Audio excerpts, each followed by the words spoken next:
Rikthehemi në studio, me njërë vendosim me pamit drejt për drejta në rrugët e kryeqytetit dhe gjithmonë e them në fakt jo vetëm për të parë situatën me lëvizjen e mjeteve, por edhe atmosferën, sepse unë jam këtu në studio, por edhe kolegët në regjim informojnë që po bie shumë shi, për e themi ka rreshje të dëndur e shiu, sepse edhe kjo ndikon në lëvizjen e automjeteve. Eldin nga Taxi Lux Albania kam në komunikim të drejt për drejt. Eldi, mirëmëngjes, përshëndes, situatë e vështirë besoj, po me gjitha rreshje të shumë të shiu. Po Andi, mirëmëngjes, të përshëndes, të uroj ditë mbarë, shumë e vështirë ditë e sotme. Unë jam nga zona e medreses deri te kjo pjesë, nuk është më shumë se 100 metra larg dhe kam të paktën 12 minuta për një distancë jo më shumë se 100 metra. Shumë trafik, ky segment rrugor, po edhe gjithë Tirana ka trafik të rënduar, shumë mjete në qarkullim, jam të paktën gjithë mjetet e qytetit që dalin në këto orar, duke krijuar probleme në të tre akset kryesore, gati bllokuar rruga Elbasanit, duke lëvizur nga varrezat e shumëruara në Fakultetin Ekonomik, Ambasada Amerikane, e pa lëvizshëm trafiku deri tek rruga George Bush, pra duhet shumë kohë që t'i afrohesh këtij segmenti, pra deri te ura e rrugës Elbasanit.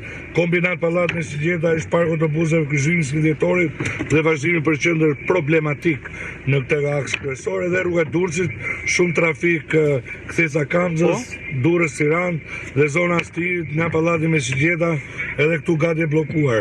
Pra kemi shumë bllokime ditën e sotme, afër rrethit Zoguxhi ka shumë ngarkesë, kemi Unazën, Bryt kryqëzimi rrugës Elbasanit që po rëndohet trafiku edhe më shumë, Gjergj Vishta ka probleme, Bajram Curri,